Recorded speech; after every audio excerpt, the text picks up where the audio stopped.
May libreng viewing din ang Bakbakan Pacquiao Rio sa San Andres Gym sa Maynila at may ulat on the spot si Trisha Zafra. Trisha?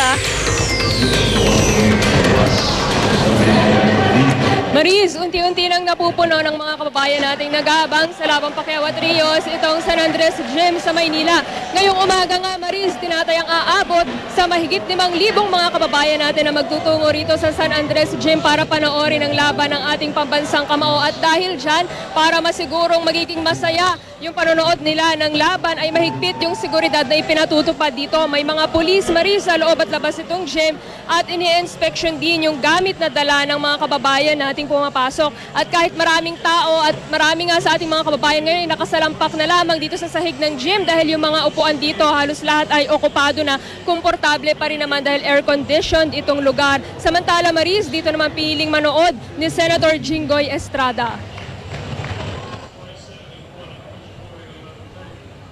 Gusto ko kasama taong bayan. Kailangan papagsakan niya agad. Siguro hindi na aabot ng 5th round. Sana makatulong po sa mga sanagtan po na bagyo. Madalo. Kaya mga Pilipino eh. Sino ba magtutulungan si Pilipino?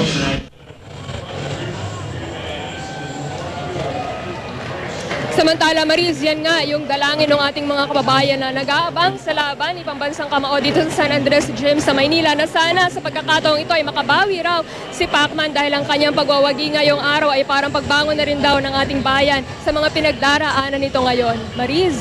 Maraming salamat, Trisha Zafra.